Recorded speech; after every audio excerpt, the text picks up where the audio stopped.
돈 빌린 사람은 접니다. 그런데 왜 제 아내가 갚고 왜 제 딸들이 갚습니까? 이게 다 뭐야? 큰아들의 그 한마디와 함께 콰당, 어머니의 환갑상이 그대로 뒤집혔습니다. 한솥 가득 끓인 갈비찜이 바닥에 쏟아지고 깨진 그릇이 사방으로 튀었어요. 시끌벅적하던 환갑잔치는 찬물을 끼얹은 듯 얼어붙었습니다. 새벽부터 잔치 음식을 떠맡은 큰며느리, 손녀라는 이유로 잔칫날까지 물컵을 나르고 접시를 치워야 했던 어린 두 딸.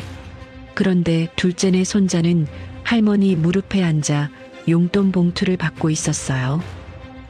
여자애들은 눈치껏 움직여야 예쁨 받는 거야. 할머니의 그 말 한마디, 대놓고 모진 말은 단 한마디도 없던 집이었는데 큰아들은 어머니의 가장 기쁜 날에 모두가 보는 앞에서 기어이 상을 얻고 말았습니다. 도대체 이 집에서 무슨 일이 있었던 걸까요?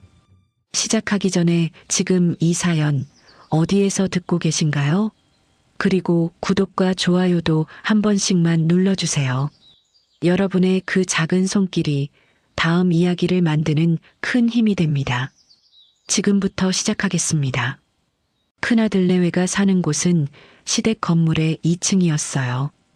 아래층엔 시부모님이 살고 좁은 계단 하나를 사이에 두고 그 위층에 남편 박태준과 며느리 그리고 두 딸이 함께 살았습니다. 같은 집이나 다름없는 한 지붕 아래였어요.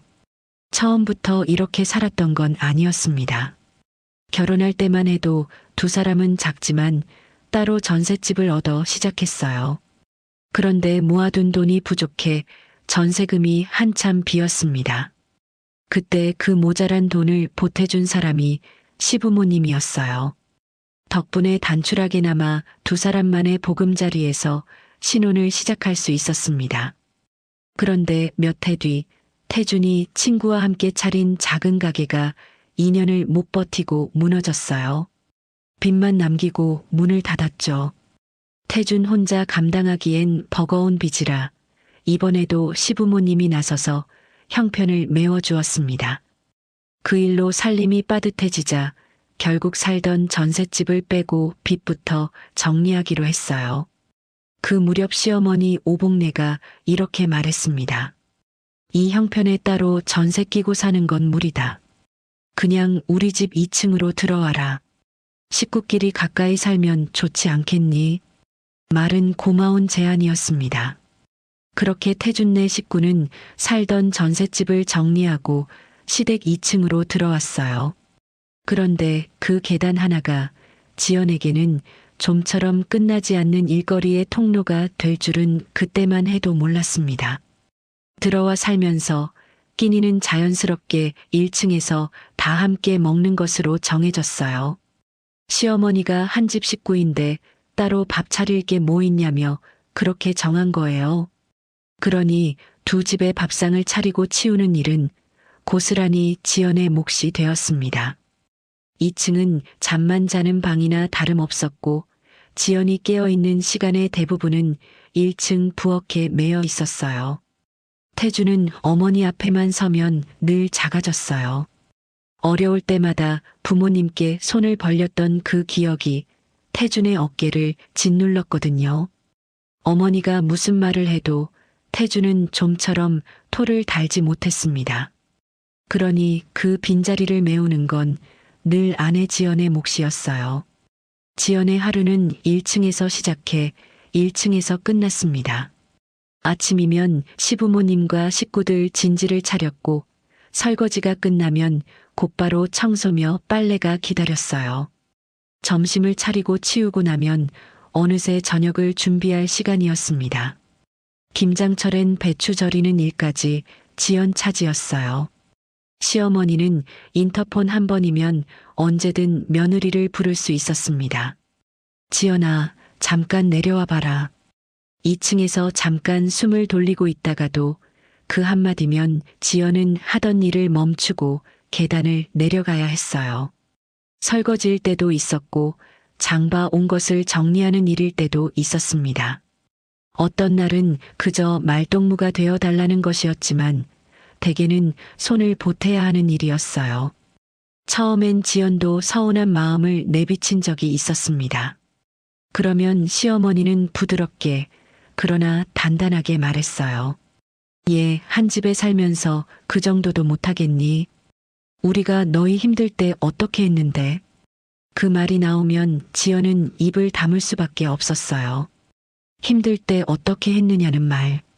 그건 곧 너희가 우리 도움을 받지 않았느냐는 말이었으니까요. 손을 벌린 사람은 남편인데 그 신세를 몸으로 갚아내는 사람은 늘 지연이었습니다. 하루가 다 저물어야 지연은 겨우 2층으로 올라와 몸을 뉘었어요. 그제야 비로소 한숨을 돌렸지만 1층에서 묻혀온 피로가 쉽게 가시지 않았습니다. 두 딸 유나와 서아는 그런 엄마를 늘 곁에서 지켜봤어요. 큰딸 유나가 초등학교 4학년, 작은 딸 서아가 2학년이었습니다. 아이들은 엄마가 1층에서 올라올 때마다 어깨가 축 처져 있는 걸 알았어요. 어느 저녁 유나가 조심스레 물은 적이 있었습니다. 엄마, 오늘도 할머니가 많이 불렀어? 지연은 애써 웃으며 응, 잠깐 도와드렸어 하고 답했어요. 하지만 그 웃음이 어딘가 힘없다는 걸 어린 딸도 어렴풋이 느꼈습니다.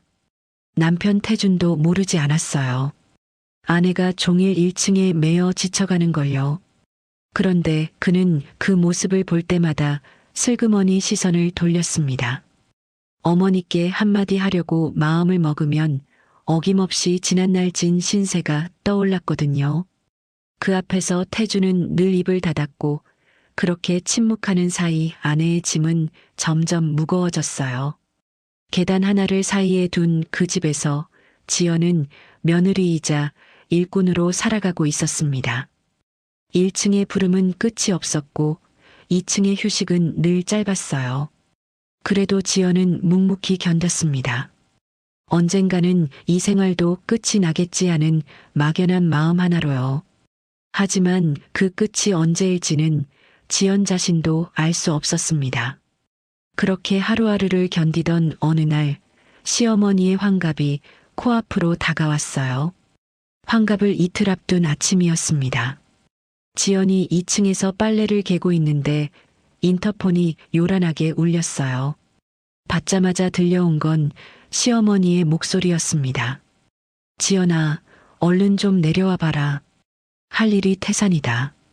지연은 개던 빨래를 내려놓고 계단을 내려갔어요. 그런데 1층 부엌에 들어선 순간 그 자리에 우뚝 멈춰 서고 말았습니다.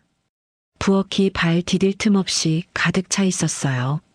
한쪽 싱크대에는 시뻘건 갈비가 큰 대야로 2개나 담겨 있었고 그 옆엔 전을 부칠 재료들이 종류별로 산처럼 쌓여 있었습니다. 동그랑땡에 들어갈 고기 반죽, 동태살, 호박, 부침가루가 줄줄이 놓여 있었어요. 잡채에 쓸 당면 봉지와 채소도 한 바구니 가득이었고 한쪽 구석엔 떡집에서 맞춘 시루떡과 절편 상자가 차곡차곡 쌓여 있었습니다.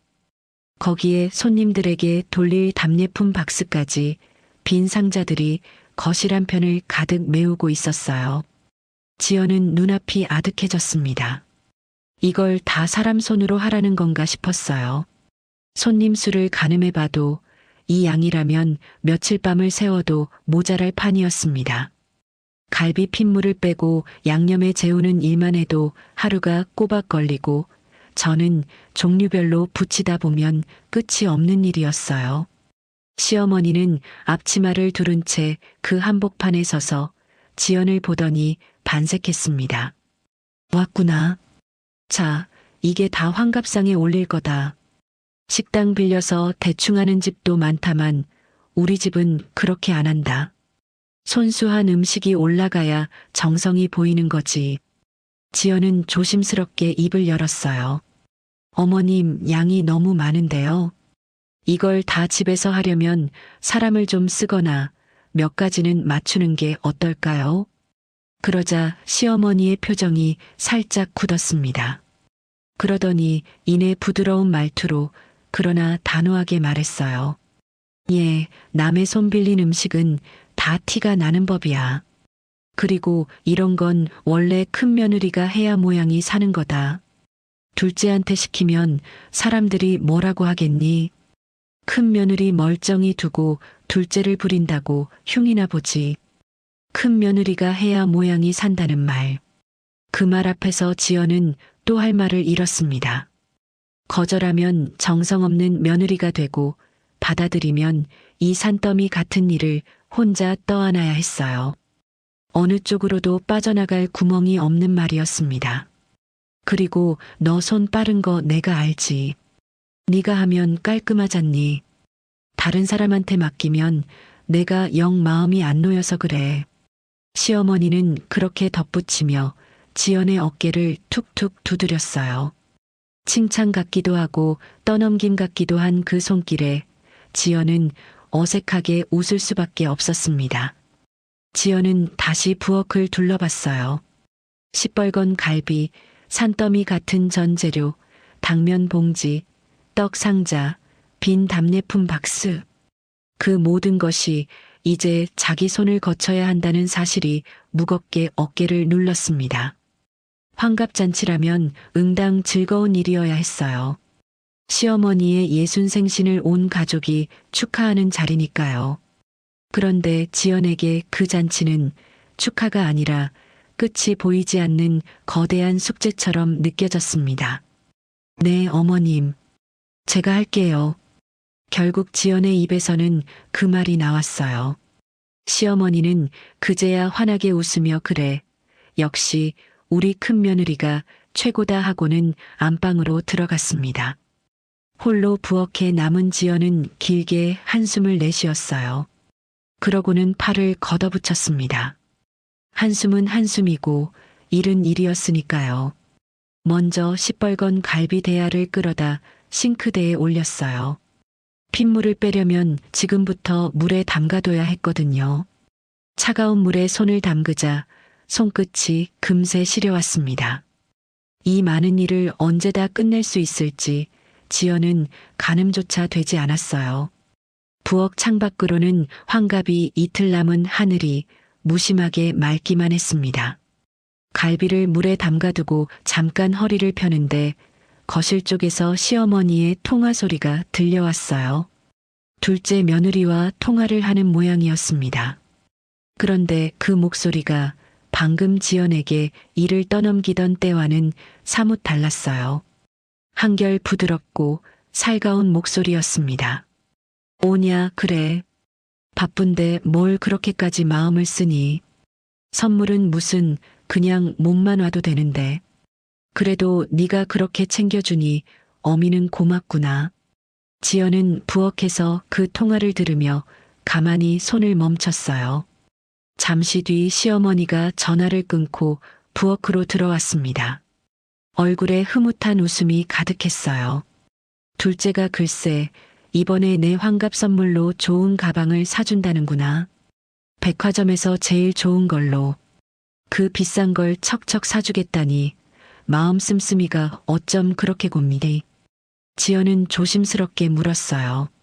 동서는 음식 준비하러 언제 온대요? 그러자 시어머니의 표정이 살짝 바뀌었습니다. 마치 그건 당연히 물을 필요도 없다는 듯한 얼굴이었어요. 걔는 회사 일이 얼마나 바쁜데 그런 걸 시키니. 음식 같은 건 안 해도 돼. 그 바쁜 와중에 좋은 선물 챙기는 것만 해도 어디냐. 사람마다 형편이 다른 거지. 지연은 가슴 한쪽이 서늘해졌어요. 같은 며느리인데 한쪽은 선물만 보내도 칭찬을 받고 한쪽은 산더미 같은 음식을 떠안고도 당연한 일이 되어버리는 거예요. 둘째 동서가 회사 일로 바쁜 건 사실이었습니다. 그런데 그렇다면 종일 1층에 매여 두 집 살림을 도맡는 자신은 바쁘지 않은 사람인 걸까요? 그런 생각이 들었지만 지연은 차마 입 밖으로 꺼내지 못했어요. 시어머니는 싱크대에 담긴 갈비를 흘끗 보더니 말을 이었습니다. 그래도 사람이 돈만 있다고 정성이 되는 게 아니야. 선물은 선물이고 정성은 정성이지. 너는 그래도 손이 야무지고 음식 솜씨가 좋으니까 몸으로라도 정성을 보여야 하는 거야. 그게 큰 며느리 도리고 몸으로 정성을 보이라는 말. 지연은 그 말을 들으며 고개를 숙였어요. 둘째 동서가 돈으로 마음을 표현하는 건 고운 정성이 되고 자기가 새벽부터 손이 트도록 음식을 만드는 건 당연한 도리가 되는 거예요. 같은 정성인데 그 무게가 어쩌면 이렇게 다르게 매겨질 수 있을까요? 네, 어머님. 지연은 짧게 대답하고는 다시 싱크대 앞으로 돌아섰습니다. 그 짧은 대답 안에 차마 다 꺼내지 못한 서러움이 가만히 가라앉아 있었어요.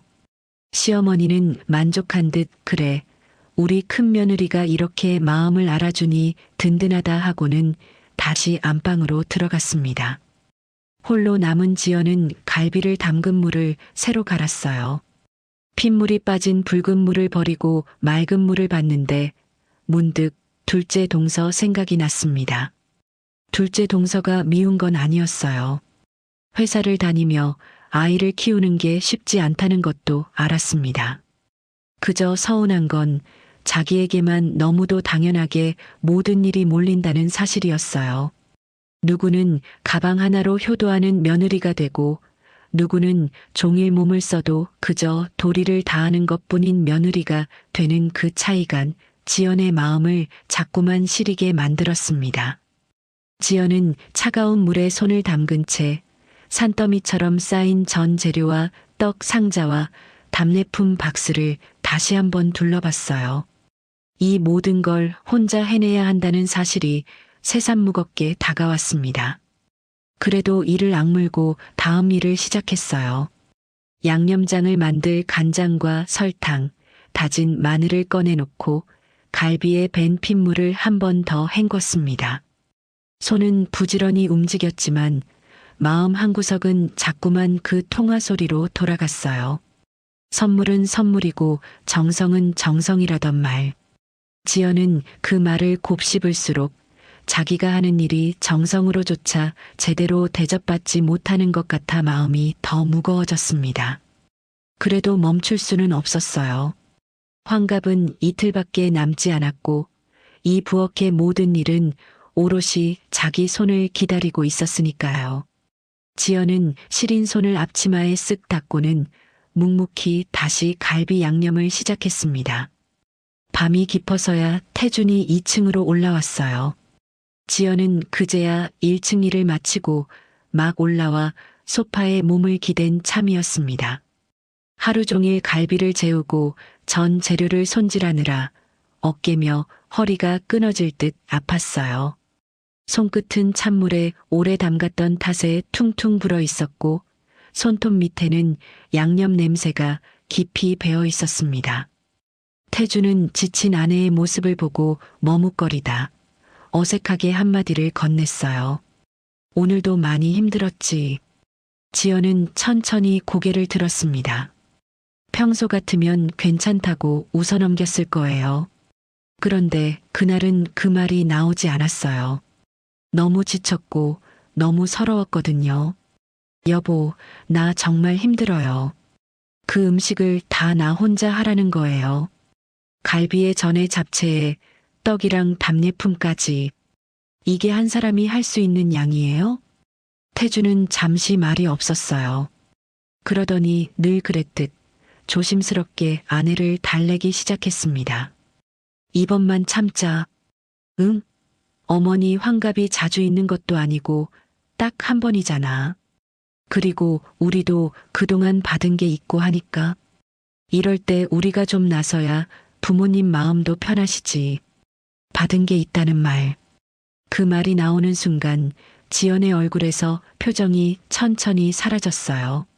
늘 이런 식이었습니다. 힘들다고 하면 남편은 어김없이 그 받은 돈 이야기를 꺼냈어요. 마치 그 한마디면 모든 게 설명되고 모든 게 견뎌져야 한다는 듯이요. 지연은 소파에서 천천히 몸을 일으켰습니다. 그러고는 남편을 똑바로 바라봤어요. 화를 내는 것도 목소리를 높이는 것도 아니었습니다. 다만 그동안 가슴에 눌러두었던 물음을 처음으로 조용히 꺼냈어요. 여보, 나 하나만 물어볼게요. 그 돈 빌린 사람이 누구예요? 태주는 영문을 몰라 아내를 바라봤습니다. 당신이잖아요. 전세금도 가계빚도 손 벌린 사람은 당신이었어요. 그런데 왜 그걸 갚는 사람처럼 사는 건 늘 나예요? 새벽부터 밤까지 1층에 매여서 손이 트도록 일하는 사람은 왜 항상 나냐고요. 지연의 목소리는 떨리지 않았어요. 오히려 그 차분함이 태준의 가슴을 더 서늘하게 찔렀습니다. 나는 그 돈 구경도 못했어요. 그런데 어머님은 나만 보면 받은 거 생각하라 하시고 당신도 나만 보면 받은 게 있으니 참자고 하잖아요. 도대체 그 빚은 누구 빚이에요? 당신 빚이에요? 내 빚이에요? 태주는 아무 말도 하지 못했어요. 무슨 말이라도 해야 할 것 같은데 막상 떠오르는 말이 없었습니다. 미안하다는 말도 어머니께 말해보겠다는 말도 그 물음 앞에서는 너무 옹색하게 느껴졌어요. 사실 태준도 알고 있었습니다. 아내의 말이 다 맞다는 걸요. 빌린 사람은 자신인데 그 신세를 몸으로 갚는 사람은 늘 아내였어요. 그런데 막상 그걸 바로잡으려 하면 어김없이 어머니의 목소리가 떠올랐습니다. 우리가 너희 힘들 때 어떻게 했는데? 그 말 한마디면 태주는 한없이 작아졌고 아무 말도 할 수 없게 되었어요. 미안해. 태주는 결국 그렇게 중얼거렸습니다. 그런데 그 말에는 힘이 없었어요. 지연도 그걸 알았습니다. 한번 말해보겠다는 그 말이 결국 아무것도 바꾸지 못하리란 거리요. 지금껏 늘 그래왔으니까요. 지연은 더 따지지 않았어요. 그저 조용히 한숨을 내쉬고는 욕실로 향했습니다. 양념 냄새가 벤손을 씻어내려고요. 그 뒷모습이 어쩐지 멀게 느껴져서 태주는 한참을 그 자리에 서 있었습니다. 태주는 천천히 소파에 주저앉았어요. 빌린 사람은 누구냐는 아내의 물음이 자꾸만 귓가에 맴돌았습니다. 그 단순한 물음에 답 한마디 제대로 못하는 자신이 한없이 초라하게 느껴졌어요. 무언가 잘못되어 있다는 건 분명했습니다. 그런데 그걸 바로잡을 용기가 태준에게는 아직 없었어요. 빌린 돈의 기억이 발목을 잡는 한 그는 여전히 그 자리에 멈춰 있을 뿐이었습니다. 창밖으로는 환갑 전날 밤이 깊어가고 있었어요. 환갑 전날 아침이 밝았어요. 지연은 해가 채 뜨기도 전에 1층으로 내려왔습니다. 잠은 서너 시간밖에 못 잤지만 누워있을 여유가 없었어요. 오늘 안에 환갑상에 올릴 음식의 거의 전부를 만들어내야 했으니까요. 지연은 가장 먼저 어제 재워둔 갈비를 살폈어요. 핏물은 잘 빠졌는지 양념은 고루 뱄는지 하나하나 확인했습니다. 큰 솥에 갈비를 안치고 무와 당근을 큼직하게 썰어 넣었어요. 밤과 대추도 깨끗이 손질해 함께 넣었습니다. 갈비찜은 약한 불에서 오래 끓여야 살이 부드럽게 익고 양념이 깊이 배기 때문에 아침 일찍 불을 올려두는 게 중요했어요.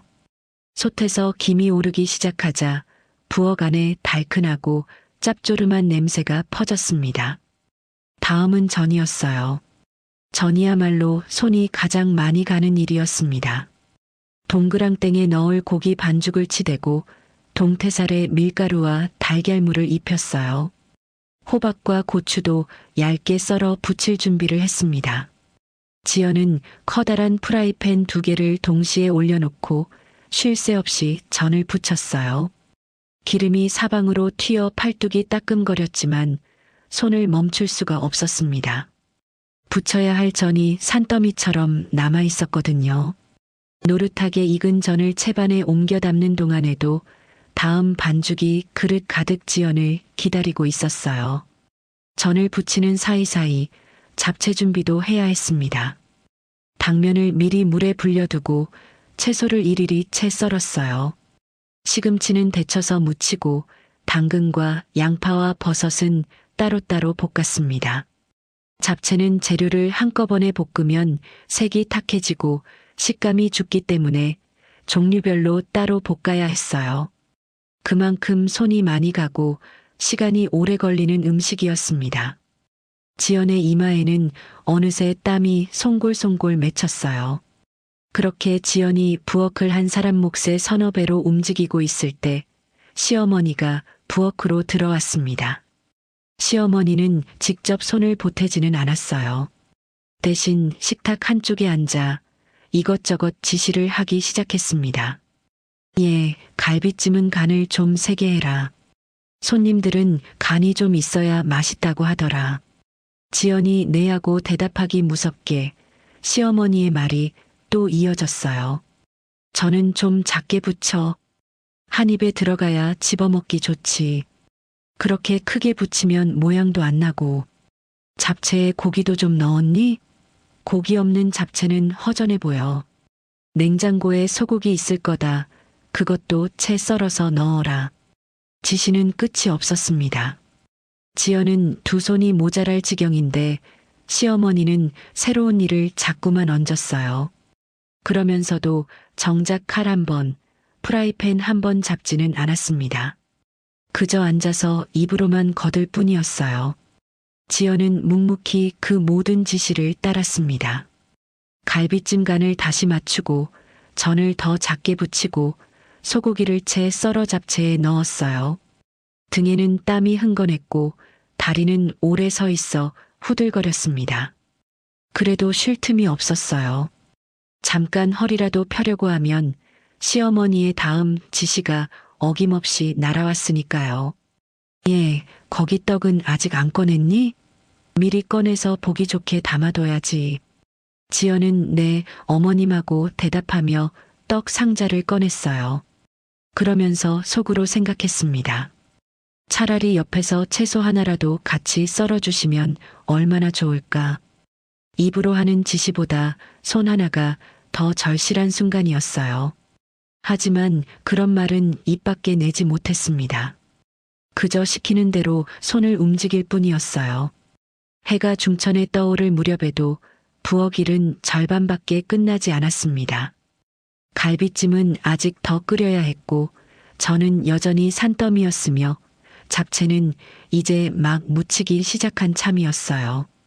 답례품 포장은 손도 대지 못한 상태였습니다. 지연은 잠깐 창밖을 바라봤어요. 맑은 가을 하늘 아래 자기만 종일 부엌에 갇혀 있는 것 같았습니다. 그래도 지연은 다시 프라이팬 앞에 섰어요. 누군가는 해야 할 일이었고 그 누군가는 늘 자기였으니까요. 지글지글 전 익는 소리만이 적막한 부엌을 가득 채우고 있었습니다. 지연이 잡채를 무치며 한창 손을 놀리고 있는데 식탁에 앉아있던 시어머니가 문득 혼잣말처럼 입을 열었어요. 그런데 그 목소리에는 종일 지연에게 지시를 내릴 때와는 전혀 다른 따뜻함이 묻어 있었습니다. 아이고, 내일 우리 준서 오면 얼마나 예쁠까. 그 녀석 한복 입은 모습 좀 보고 싶네. 준서는 둘째 아들 부부의 외아들이었어요. 시어머니가 끔찍이 아끼는 손자였습니다. 시어머니는 잡채 냄새가 가득한 부엌에서 내일 올 준서 생각에 벌써부터 입가에 미소가 번졌어요. 내일 준서 오면 말이다. 내 바로 옆자리에 앉혀야겠다. 상석에 나랑 나란히 앉아야 사진도 예쁘게 나오지. 그래야지. 지연은 잡채를 무치던 손을 잠깐 멈췄어요. 시어머니의 말은 거기서 그치지 않았습니다. 글쎄, 준서가 내 환갑이라고 노래를 준비했다는구나.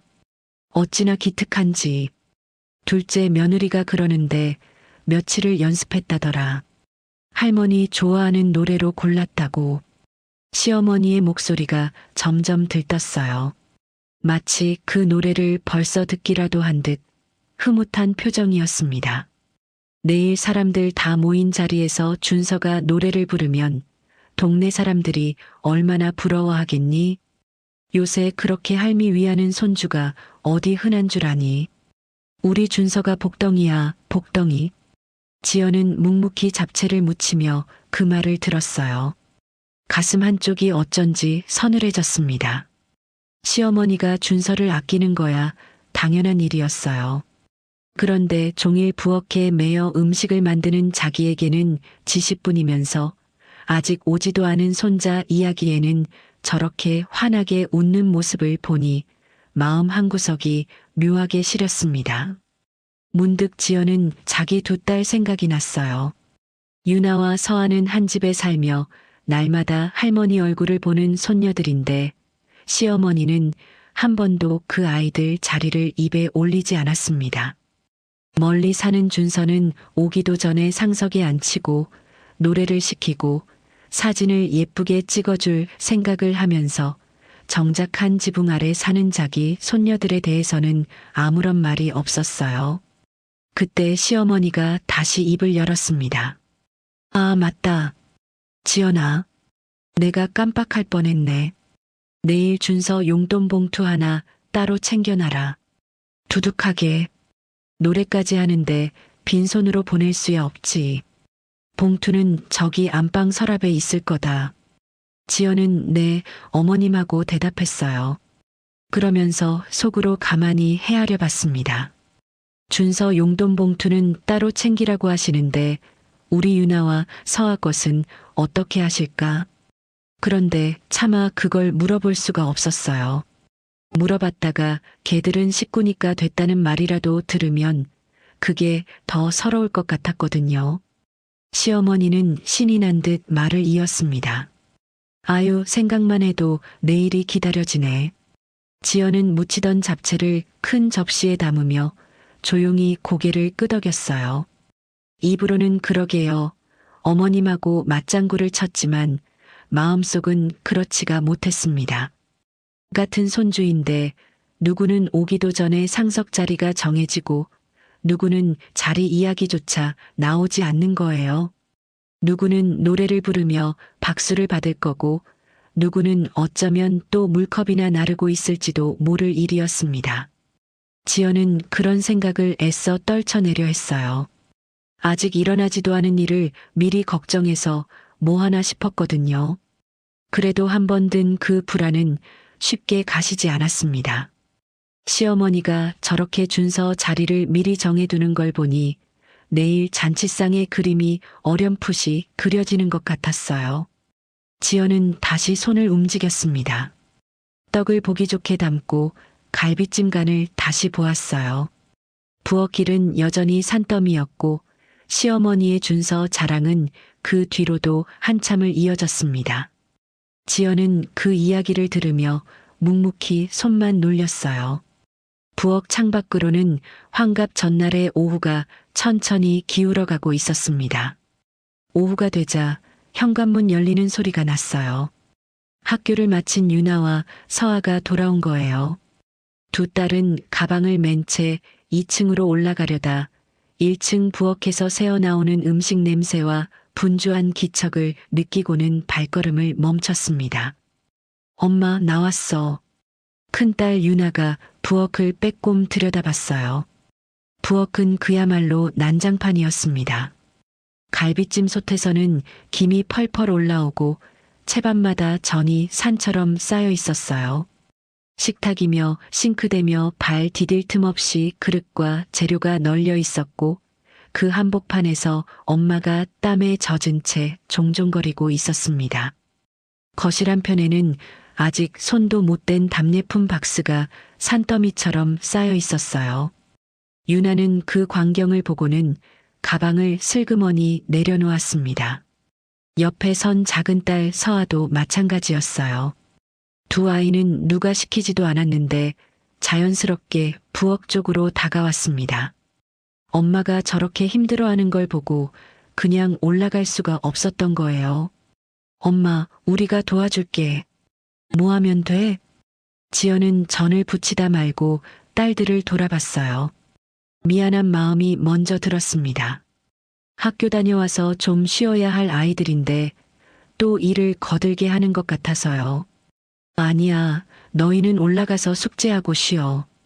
엄마 혼자 해도 돼. 하지만 유나는 고개를 저었어요. 엄마 혼자 어떻게 다 해? 이렇게 많은데. 우리도 도울 수 있는 거 할게. 서아도 옆에서 거들었습니다. 맞아, 엄마. 나도 할 수 있어. 지연은 잠시 망설이다가 결국 비교적 안전하고 쉬운 일을 아이들에게 맡기기로 했어요. 뜨거운 기름이나 칼을 쓰는 일은 위험하니 거실에 쌓인 답례품 포장을 부탁한 거예요. 그럼 저기 답례품 박스에 스티커 좀 붙여줄래? 봉투마다 하나씩, 여기 이렇게. 그리고 손님들 드릴 작은 카드도 반으로 접어주면 돼. 할 수 있겠어? 응, 그건 쉽지. 유나와 서아는 신이 나서 거실 바닥에 자리를 잡고 앉았어요. 답례품 봉투를 앞에 잔뜩 쌓아두고 스티커를 한 장씩 떼어 또박또박 붙이기 시작했습니다. 처음에는 누가 더 예쁘게 붙이나 내기를 하며 까르르 웃었어요. 서아가 스티커를 삐뚤게 붙이면 유나가 다시 붙여야지 하고 알려주었고 두 아이는 그렇게 도란도란 손을 놀렸습니다. 지연은 전을 붙이는 틈틈이 거실 쪽을 살폈어요. 작은 손으로 야무지게 스티커를 붙이는 딸들을 보니 고맙기도 하고 안쓰럽기도 했습니다. 또래 아이들 같으면 학교 다녀와 친구들과 놀거나 텔레비전을 볼 시간인데 자기 딸들은 할머니 환갑 답례품을 싸고 있었으니까요. 카드를 접던 서아가 문득 고개를 들고 물었어요. 엄마, 이거 다 하면 우리 뭐 해도 돼? 나 만화 보고 싶은데. 지연은 미소를 지으며 대답했습니다. 그럼 이것만 도와주고 올라가서 만화 봐. 우리 서아 다 컸네. 이런 것도 도와주고. 서아는 칭찬에 으쓱해져서 다시 카드를 접기 시작했어요. 유나는 그새 봉투 한 무더기에 스티커를 다 붙이고는 다음 무더기를 끌어왔습니다. 제법 손이 빨랐어요. 그렇게 모녀가 한창 손을 놀리고 있는데 갈비찜 솥이 부르르 끓어 넘쳤어요. 지연이 황급히 달려가 불을 줄이고 솥뚜껑을 열었습니다. 진한 양념 냄새가 확 퍼졌어요. 갈비찜은 이제 제법 먹음직스럽게 익어가고 있었습니다. 지연은 국물을 한 숟갈 떠간을 보고는 다시 뚜껑을 덮었어요. 부엌으로 돌아온 지연은 거실에서 열심히 답례품을 싸는 두 딸을 다시 한번 바라봤습니다.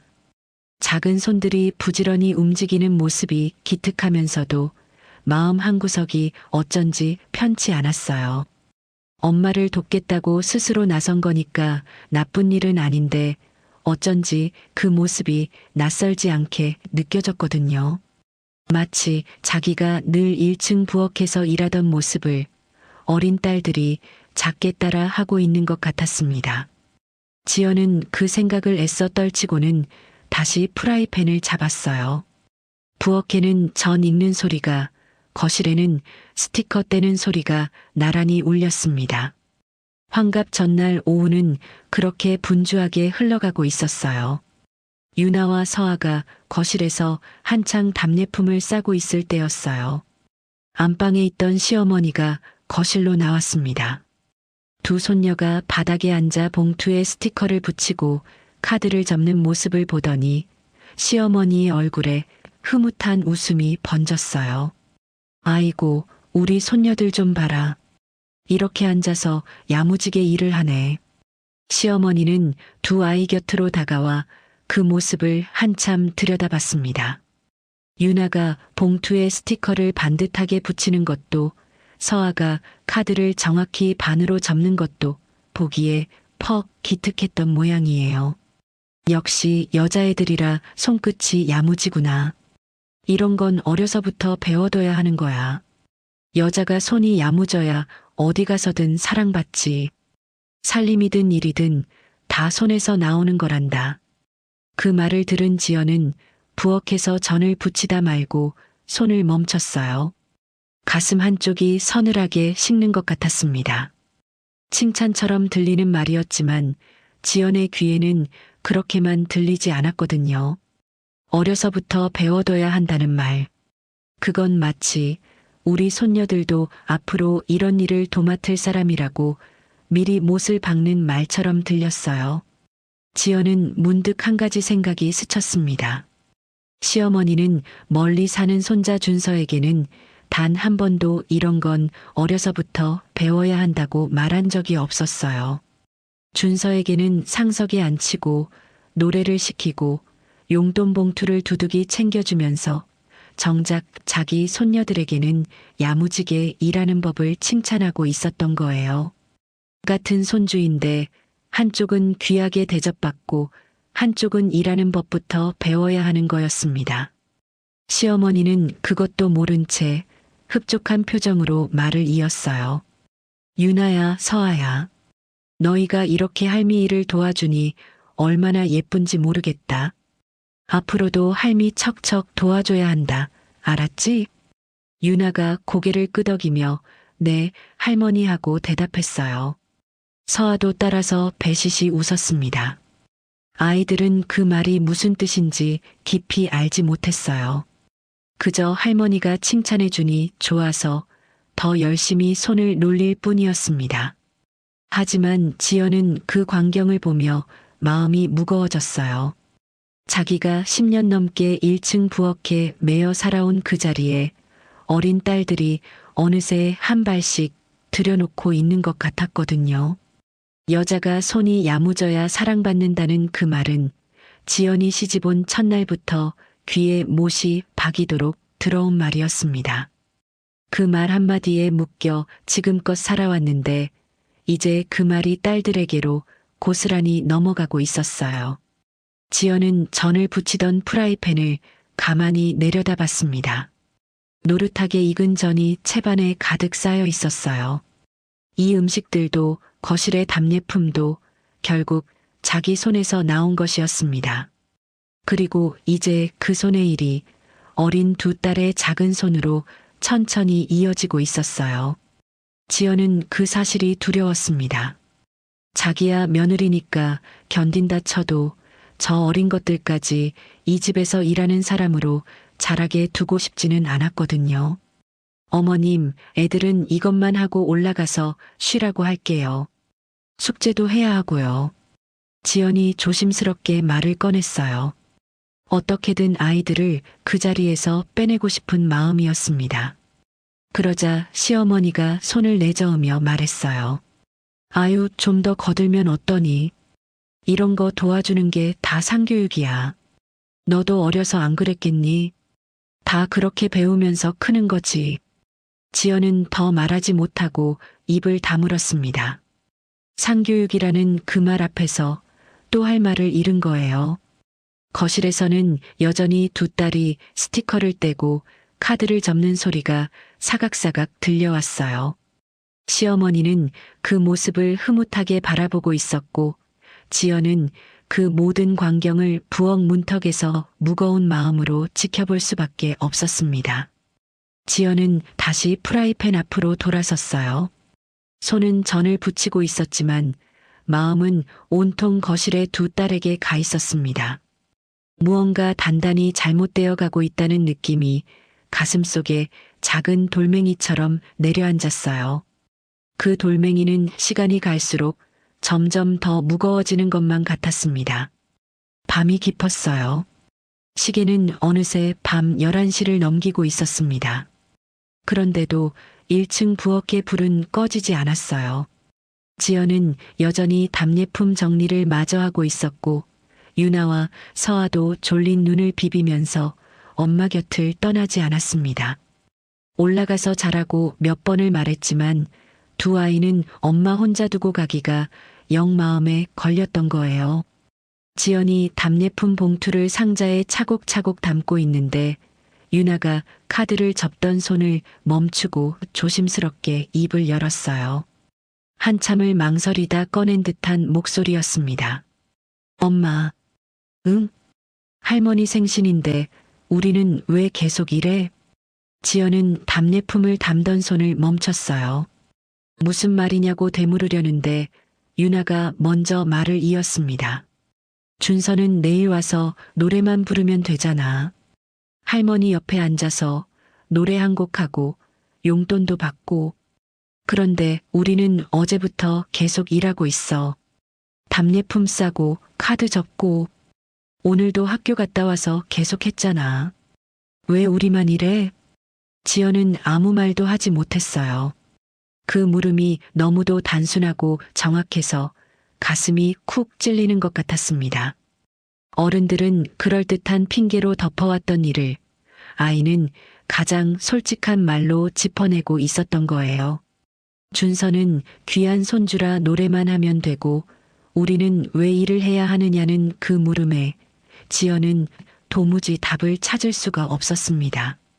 그때 옆에서 카드를 접던 작은 딸 서아도 고개를 들었어요. 서아는 무언가 골똘히 생각하는 얼굴이더니 가방에서 곱게 접은 종이 한 장을 꺼냈습니다. 엄마, 나 할머니한테 편지 썼어. 생신 축하한다고. 진짜 예쁘게 썼어. 서아는 그 편지를 두 손으로 소중하게 펼쳐 보였어요. 삐뚤빼뚤한 글씨로 하지만 정성껏 쓴 편지였습니다. 그림도 색색깔로 그려 넣었어요. 그런데 편지를 보여주는 서아의 얼굴에는 기쁨보다 걱정이 더 짙게 어려 있었습니다. 근데 엄마 할머니가 이거 봐줄까? 준서 노래는 좋아할 텐데 내 편지도 읽어줄까? 서아의 그 물음에 지연은 가슴이 무너지는 것 같았어요.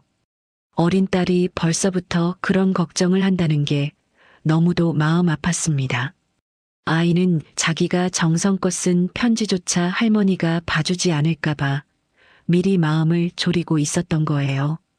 지연은 답례품 상자를 옆으로 밀어두고 두 딸 앞에 마주 앉았어요.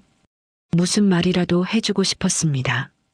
할머니가 너희를 미워하는 게 아니라고, 다 똑같이 예뻐하시는 거라고요. 늘 그렇게 다독여왔으니까요. 그런데 이번엔 그 말이 입에서 나오지 않았어요. 거짓말이 될 것 같았거든요. 사실은 그렇지 않다는 걸 지연 자신이 누구보다 잘 알고 있었습니다. 서아야, 그 편지 할머니가 분명히 봐주실 거야. 우리 서아가 이렇게 예쁘게 썼는데. 지연은 겨우 그렇게 말하며 딸의 머리를 쓰다듬었어요. 하지만 그 말을 하면서도 목소리에 힘이 실리지 않았습니다. 서아는 그래도 엄마 말에 조금 안심이 됐는지 편지를 다시 곱게 접어 가방에 소중히 넣었어요. 지연은 두 딸을 가만히 끌어안았습니다. 자기가 10년 넘게 묵묵히 참아온 그 서름이 어느새 어린 딸들에게까지 스며들고 있다는 걸 느꼈어요.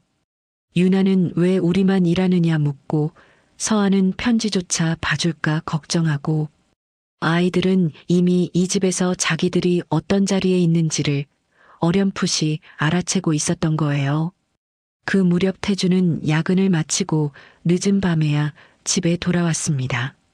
현관문을 열고 신발을 벗던 그는 환하게 불이 켜진 부엌 쪽에서 들려오는 목소리에 걸음을 멈췄어요. 아내와 두 딸이 나누는 이야기가 고스란히 그의 귀에 들어왔습니다. 가방을 든 손에 힘이 들어갔고 발이 그대로 굳어버렸어요. 안으로 들어서지도 모른 척 방으로 향하지도 못한 채 그는 어두운 현관 한쪽에 선 채로 주먹만 꽉 쥐었습니다. 현관에 굳어선 태주는 결국 부엌으로 발을 떼지 못했습니다. 아내와 두 딸이 나누는 이야기가 너무 무거워서 그 자리에 끼어들 자격이 자기에게 없는 것만 같았어요. 그는 신발을 벗어 한쪽에 가지런히 두고 발소리를 죽인 채 조용히 계단을 올라갔습니다. 2층 방에 들어와 불도 켜지 않고 침대에 걸터 앉았지만 잠은 오지 않았어요. 아내가 곧 올라오겠거니 하고 기다렸습니다. 10분, 20분, 시계 초침 소리만 또렷해지는데도 계단을 밟는 기척은 들리지 않았어요. 아래층에서는 여전히 무언가 부스럭대는 소리, 그릇 옮기는 소리가 희미하게 올라왔습니다. 1시간이 다 되도록 지연은 올라오지 않았습니다. 태주는 결국 자리에서 일어나 다시 계단을 내려갔어요. 이번에는 무슨 말이라도 건네야겠다고 그렇게 마음을 먹은 채였습니다. 그런데 부엌 앞에 다다른 그는 또 한 번 그 자리에 멈춰 서고 말았어요. 식탁 한쪽에 지연이 엎드린 채 잠들어 있었습니다. 답례품 봉투를 손에 쥔 그대로 고개를 팔에 묻고 잠이 든 거예요. 그 옆 바닥에는 유나와 서아가 서로 등을 기댄 채 웅크리고 잠들어 있었습니다. 스티커를 붙이다 만 봉투들이 아이들 무릎 위에 그대로 흩어져 있었고 작은 손에는 아직 풀칠이 마르지 않은 카드가 들려 있었어요. 태주는 한참을 그 자리에 서서 세 사람을 바라보았습니다. 환한 부엌 불 아래 산더미처럼 쌓인 전과 갈비찜 정리되다 만 답례품 사이에 가족이 쓰러지듯 잠들어 있는 모습이었어요. 그러다 유나의 손 아래 눌려있던 종이 한 장이 그의 눈에 들어왔습니다. 삐뚤빼뚤한 글씨로 적힌 메모였습니다. 태주는 그것을 조심스레 빼내어 펼쳐보았어요. 할머니 생신 끝나면 엄마 좀 쉬게 해주세요. 단 한 줄이었습니다. 그런데 그 한 줄이 태준의 가슴을 정통으로 내리쳤어요. 10살짜리 아이가 누구한테 받지도 못할 부탁을 종이에 적어쥐고 잠든 거예요. 엄마를 쉬게 해달라는 그 말이 정작 누구를 향한 부탁인지 태주는 알 것 같았습니다. 어머니도 아니고 할머니도 아니고 어쩌면 그건 아빠인 자기를 향한 말이었을지도 모른다고요. 그는 메모를 쥔 손이 떨리는 걸 느꼈습니다. 지금껏 자기가 침묵으로 버텨온 시간이 아내 한 사람의 어깨를 짓누르는 것에서 그치지 않았다는 걸 그 작은 종이 한 장이 말해주고 있었어요. 2달까지 이 집 일을 당연한 제 몫으로 받아들이기 시작했다는 사실을요. 태주는 잠든 아내의 손을 가만히 내려다보았습니다. 음식 냄새가 깊이 밴 손, 뜨거운 기름이 튄 자국과 포장 테이프에 쓸린 빨간 자국이 남은 손이었어요. 그 손이 10년 동안 무엇을 감당해 왔는지 그는 이제야 똑바로 보고 있었습니다. 차마 깨우지 못한 그는 메모를 다시 곱게 접어 식탁 위에 올려두었어요. 그리고 부엌 한쪽에 선 채로 밝아오는 창밖을 오래도록 바라보았습니다. 밤을 꼬박 새운 태준이 부엌 창가에서 눈을 떼었을 때 집안은 이미 다른 세상처럼 분주해져 있었어요. 어느새 잠에서 깬 지연은 부은 눈을 비빌 새도 없이 다시 앞치마를 둘렀고 어제 차려둔 음식을 데우고 상을 닫느라 손을 멈추지 못했습니다. 아침 일찍부터 친척과 이웃들이 하나둘 모여들었어요. 1층 거실은 금세 사람들로 북적였고 큰 상 위에는 갈비찜과 전, 잡채, 삼색나물, 떡과 과일이 차례로 올랐습니다. 시어머니 오복내는 곱게 다린 한복을 차려입고 상석에 앉아 들어서는 손님마다 환한 얼굴로 맞았어요. 아이고, 이 먼 데까지 와줘서 고마워요. 그 목소리에는 어젯밤 부엌에서 며느리에게 쏟아내던 날카로움이라곤 한 톨도 없었습니다. 손님들 앞에 시어머니는 더없이 인자하고 너그러운 사람이었어요. 이윽고 현관문이 열리며 둘째네 식구가 들어섰습니다. 정장을 갖춰 입은 준서가 들어서자 시어머니의 얼굴이 눈에 띄게 환해졌어요. 아이고, 우리 준서 왔구나. 이리 와, 할머니 옆에 앉아. 시어머니는 미리 비워둔 상석 옆자리로 준서를 끌어다 앉혔습니다. 손님들도 한마디씩 거들었어요. 손주가 아주 훤하네. 공부도 잘한다며? 준서는 어깨를 으쓱하며 그 칭찬을 고스란히 받았습니다. 그 무렵 유나와 서아도 곱게 차려입고 거실로 내려왔어요. 두 아이는 할머니 앞에 나란히 서서 또박또박 인사를 올렸습니다. 할머니, 생신 축하드려요. 시어머니는 아이들을 흘긋 보고는 짧게 답했어요. 오냐, 그래. 그게 다였습니다. 그러고는 곧바로 부엌 쪽을 향해 목소리를 높였어요. 손님상에 물이 비었다. 얼른 좀 채워라. 유나와 서아는 누가 시키기도 전에 익숙하게 부엌으로 향했습니다. 물병을 들고 상 사이를 오가는 두 아이를 보고 손님 하나가 웃으며 말했어요. 아유, 딸들이 야무지네. 벌써부터 손이 빠르고. 그 말에 시어머니가 흐뭇하게 고개를 끄덕였습니다. 여자애들은 어릴 때부터 눈치가 있어야 예쁨 받는 거야. 사내 애들이야 그런 거 몰라도 되고. 지연은 부엌 문턱에서 그 말을 들으며 잠시 손을 멈췄어요. 어젯밤 두 딸이 던진 물음이 그 작은 메모 한 줄이 다시 떠올랐습니다. 하지만 손님이 가득한 자리에서 그 말에 토를 달 수는 없었어요. 그저 입을 다문 채 데워둔 전을 접시에 옮겨 담을 뿐이었습니다. 상 한쪽에서는 준서가 미리 연습해온 노래를 불렀어요. 손님들의 박수가 터지고 시어머니는 흐뭇한 얼굴로 준비해둔 용돈 봉투를 준서 손에 쥐어주었습니다. 아이고, 우리 복덩이. 준서는 그 봉투를 받아들고는 할머니를 끌어안았어요. 조금 뒤 서아가 조심스럽게 다가왔습니다. 어젯밤 정성껏 쓴 편지를 두 손에 꼭 쥔 채였어요. 할머니, 이거 제가 쓴 편지예요. 시어머니는 손님과 이야기를 나누느라 그쪽을 제대로 보지도 않았습니다. 그래. 나중에 보자. 일이 나더라. 그러고는 편지를 받아 상 한쪽으로 슬쩍 밀어두었어요. 서아는 머쓱하게 손을 내리고 물러섰습니다. 그 모습을 태준이 거실 한 구석에서 지켜보고 있었어요. 어젯밤 그 메모를 본 눈으로 그는 모든 장면을 전과 다르게 보고 있었습니다. 준서에게 쏟아지는 칭찬과 물병을 들고 오가는 두 딸과 상 구석으로 밀려난 서아의 편지가요. 그는 들고 있던 물컵을 천천히 내려놓았습니다. 손마디에 힘이 들어가는 게 스스로도 느껴졌어요.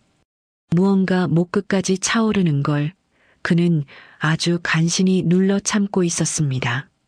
아직은 아니라고 스스로를 다잡으면서요. 잔치는 여전히 웃음소리와 박수 속에 흘러가고 있었습니다. 겉으로는 더없이 화목하고 따뜻한 환갑날 아침이었어요. 잔치가 한창 무르익었습니다. 손님들은 둘러앉아 음식을 나누고 술잔이 오가고 웃음소리가 거실을 가득 채웠어요. 겉보기엔 더없이 흥겨운 환갑 잔치였습니다. 그 흥겨움 속에서 정작 가장 바쁜 사람은 지연이었어요. 빈 그릇이 보이면 부엌으로 들고 가 새로 채워 나르고 술이 떨어진 상에는 새 병을 가져다 놓고 국이 식으면 다시 데워 올렸습니다. 잔치가 시작되고부터 단 한 번도 자리에 앉지 못한 채였어요.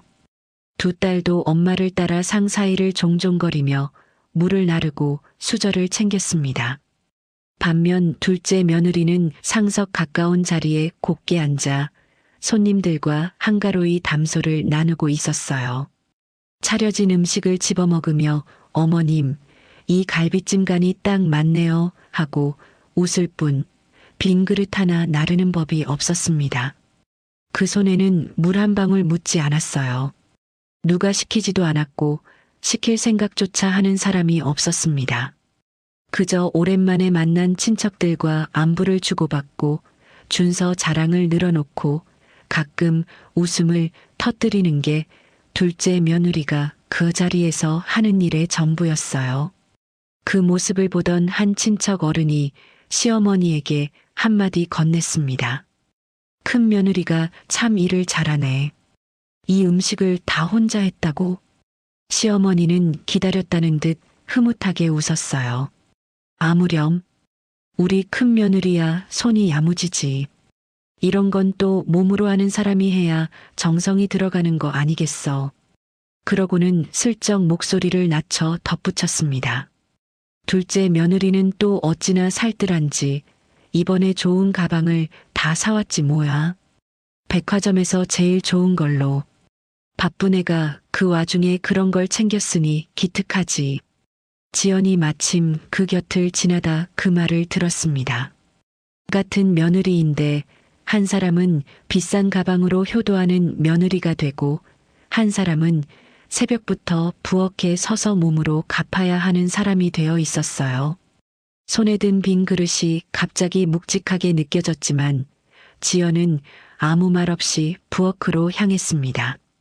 상 한쪽에서는 준서가 또 한 번 손님들의 주목을 받고 있었어요.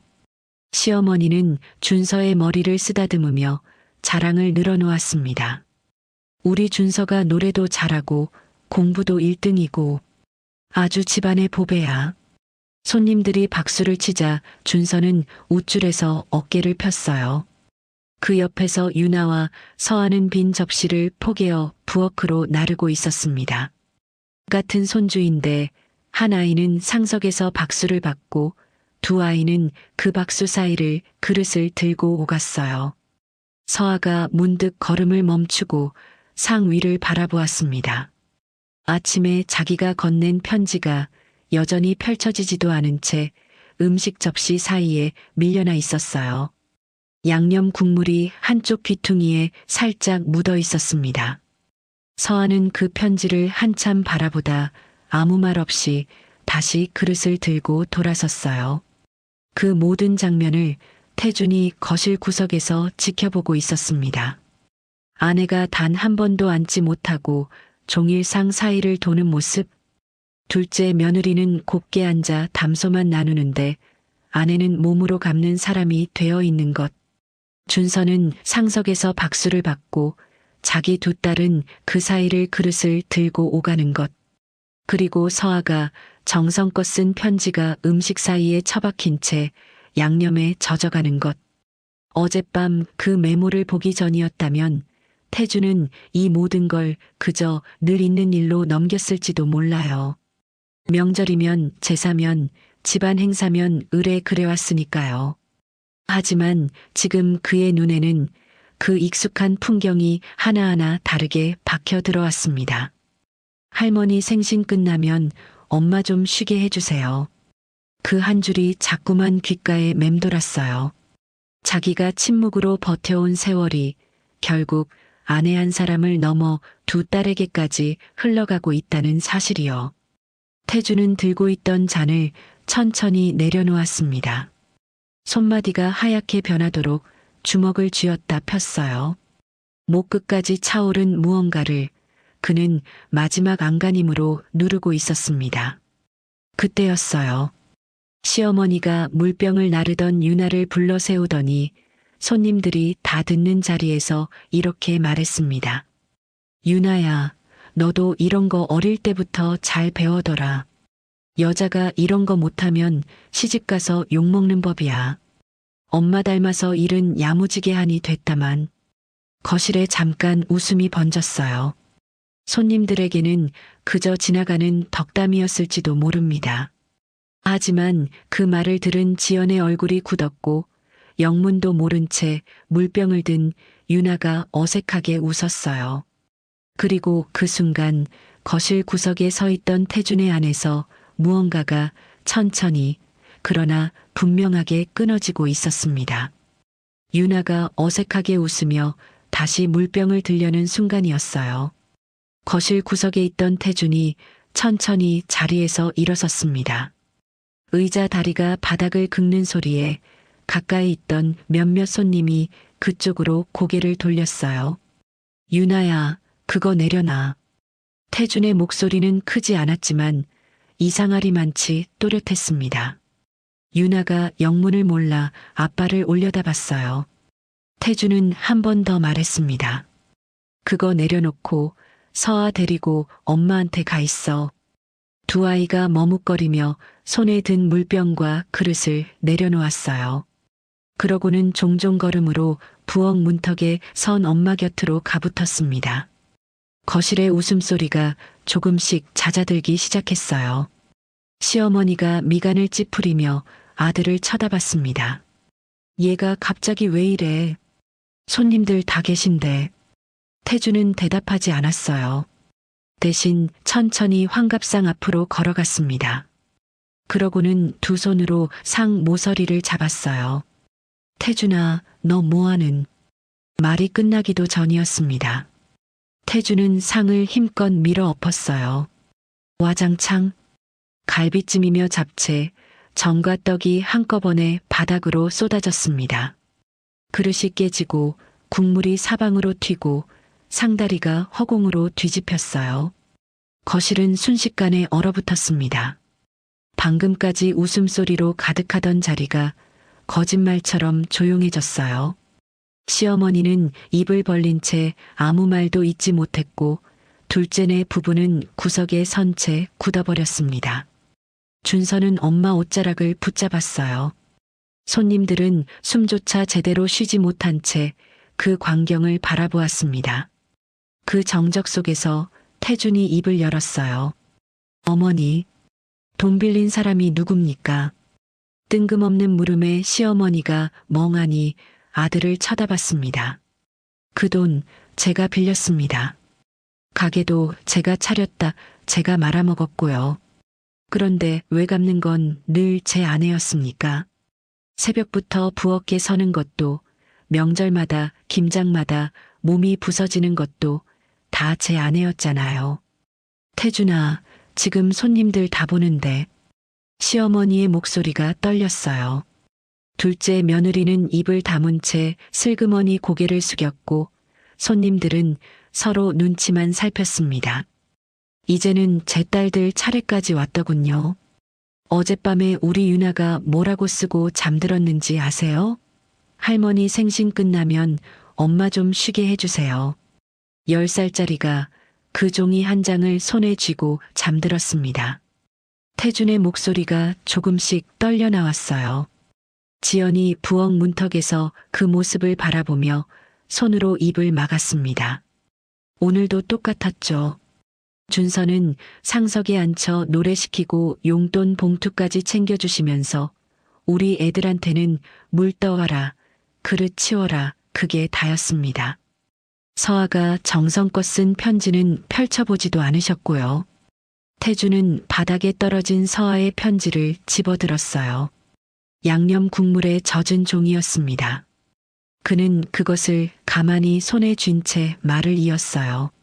저 정말 많이 참았습니다. 빚진 게 있으니까 입 다물고 있는 게 도리인 줄 알았어요. 그런데 이건 도리가 아니라 그냥 비겁한 거였습니다. 시어머니가 자리에서 벌떡 일어났습니다. 너 지금 부모한테 이게 무슨 짓이야? 그동안 너희를 누가 거뒀는데? 네, 거둬주셨죠. 그건 평생 갚겠습니다. 돈은 제가 제 손으로 갚을 겁니다. 태주는 잠시 숨을 골랐어요. 그리고 낮지만 단단한 목소리로 말했습니다. 하지만 제 아내랑 제 딸들이 몸으로 갚는 건 오늘로 끝입니다. 그는 더 이상 소리치지 않았어요. 할 말은 다 했으니까요. 천천히 돌아서서 부엌 문턱에 선 아내와 두 딸에게로 걸어갔습니다. 그리고 무릎을 굽혀 아이들과 눈을 맞췄어요. 유나야, 서아야, 올라가자. 우리 방으로. 아이들이 멍하니 아빠를 바라보다 천천히 고개를 끄덕였습니다. 지연은 10년 만에 처음으로 남편의 등 뒤에서 무언가가 무너져 내리는 걸 느꼈어요. 그건 두려움이 아니라 오래 참아온 무언가가 마침내 풀려나는 감각이었습니다. 태준이 아내와 두 딸의 손을 잡았어요. 네 사람은 그렇게 깨진 그릇과 쏟아진 음식 사이를 지나 계단으로 향했습니다. 등 뒤에서 시어머니의 목소리가 날아왔어요. 거기 안 서? 너 어디 두고 보자. 태준은 끝내 돌아보지 않았습니다. 한 칸 한 칸 두 딸의 손을 잡고 계단을 올랐어요. 등 뒤로 잔치장의 소란이 멀어지고 마침내 2층 방문이 조용히 닫혔습니다. 2층 방문이 닫히자 거짓말처럼 조용해졌어요. 조금 전까지의 소란이 아주 먼 곳의 일처럼 느껴졌습니다. 네 식구는 한동안 아무 말도 하지 못한 채 좁은 방 안에 그렇게 모여 앉아 있었어요.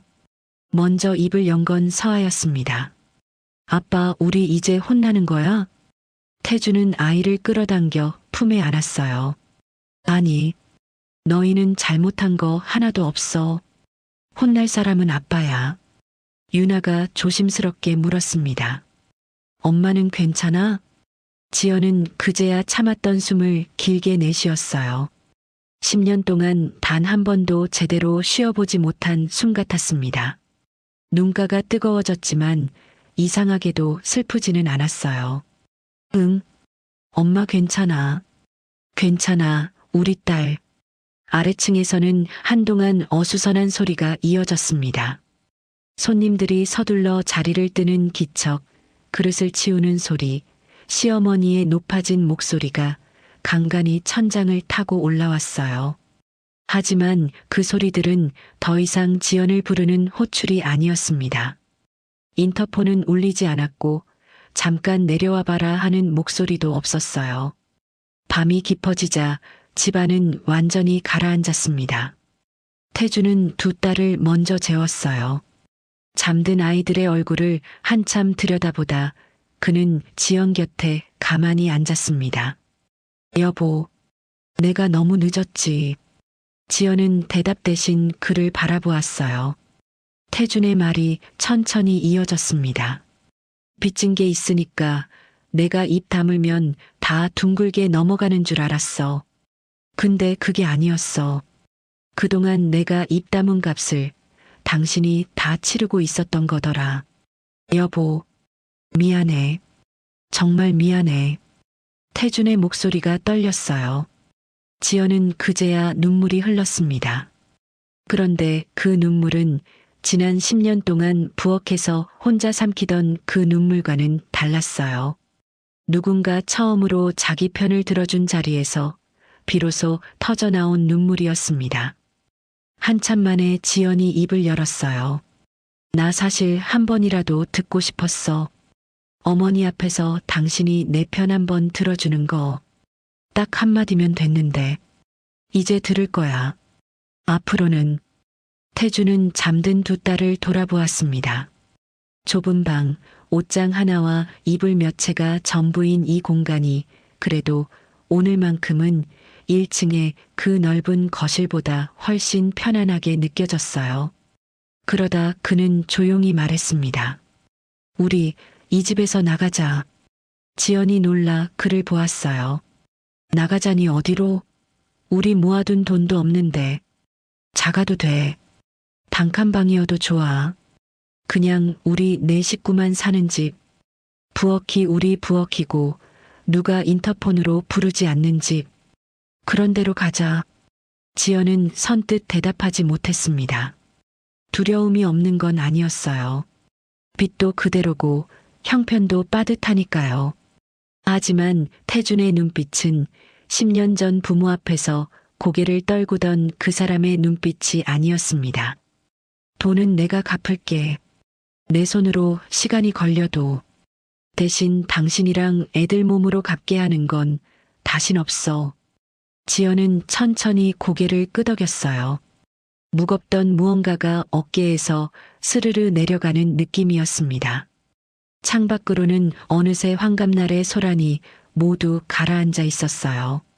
1층에 깨진 그릇도 시어머니의 굳은 얼굴도 그날 밤만큼은 두 사람의 일이 아니었습니다. 좁은 2층 방 안에서 잠든 두 딸을 사이에 두고 태준과 지연은 오랫동안 나란히 앉아 있었어요. 무슨 거창한 계획을 세운 건 아니었지만 마음만은 10년 만에 처음으로 같은 곳을 향하고 있었습니다. 내일이 어떻게 될지는 아직 알 수 없었어요. 하지만 적어도 다시 어제로 돌아가지는 않을 거라는 것만은 분명했습니다. 그로부터 며칠 뒤 네 식구는 작은 새방으로 옮겼어요. 방 두 칸의 좁은 부엌이 딸린 오래된 빌라의 한 집이었습니다. 시댁의 그 넓은 집에 비하면 한참 작았지만 현관문을 열고 들어서면 온전히 자기들만의 공간이었어요. 누구도 인터폰으로 부르지 않고 잠깐 내려와 봐라 하는 목소리도 없는 집이었습니다. 이삿짐이라고 할 것도 많지 않았어요.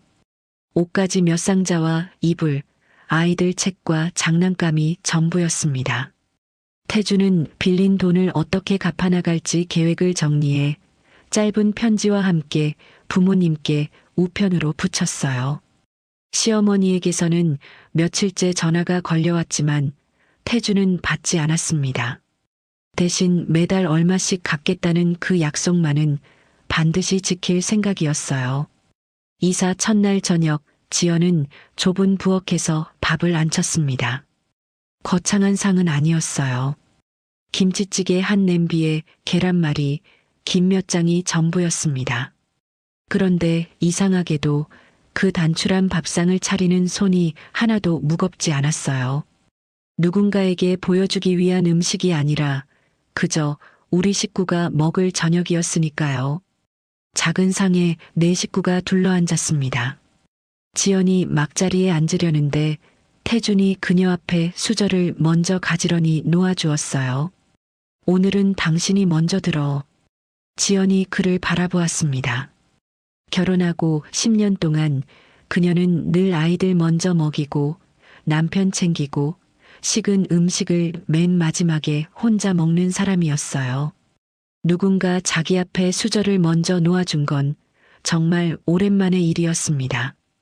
뭘 이런 걸 다. 지연이 멋쩍게 웃었어요. 그런데 막상 수저를 들려니 한참을 들지 못했습니다. 별것 아닌 그 작은 행동에 코끝이 시큰해졌으니까요. 유나와 서아도 그런 엄마를 보며 조용히 웃었어요. 서아가 계란말이 한 조각을 집어 엄마 밥그릇 위에 살포시 올려놓았습니다. 엄마, 이거 제일 큰 거야. 엄마 먹어. 지연은 그 작은 손을 가만히 바라보다 결국 웃으며 눈물을 닦았어요. 고마워, 우리 딸. 태주는 그 모습을 말없이 바라보았습니다. 아내가 이렇게 편하게 웃는 걸 본 게 얼마만인지 기억나지 않았어요. 좁은 부엌, 변변찮은 반찬, 오래된 빌라의 작은 방. 가진 건 많지 않았지만 그 밥상에는 지난 10년 내내 없던 것이 있었습니다. 누구도 눈치 보지 않고 누구도 부르지 않고 그저 네 식구가 마주 앉아 함께 먹는 저녁이라는 것이요. 앞으로 힘든 일 많을 거야. 태준이 조용히 말했어요. 빚도 갚아야 하고 형편도 한동안 빠듯할 거고 근데 그건 내가 책임질게. 말로만 그러는 거 아니야. 살면서 보여줄게. 지연은 가만히 고개를 끄덕였습니다. 거창한 약속 같은 건 필요 없었어요. 오늘 이 작은 밥상 하나로 그녀는 이미 알 수 있었으니까요. 적어도 이제는 혼자 부엌에 서서 식은 밥을 삼키는 일은 없을 거라는 거요. 밥상 위로 김이 모락모락 피어올랐습니다. 유나와 서아가 누가 더 많이 먹나 내기를 하며 깔깔 웃었고 지연도 오랜만에 소리내어 웃었어요. 태주는 그 웃음소리를 들으며 천천히 밥을 떠입에 넣었습니다. 창밖으로 저녁 노을이 부드럽게 번졌어요. 환갑상은 엎어졌지만 그날 처음으로 지연과 두 딸은 남의 집 일꾼이 아니라 한 가족의 사람으로 밥상 앞에 앉았습니다. 그리고 그 자리가 내 식구의 진짜 시작이었어요. 오늘 이야기 끝까지 함께 해주셔서 고맙습니다. 이 사연에서 태준이 환갑상을 엎은 건 단순히 화가 나서가 아니었어요.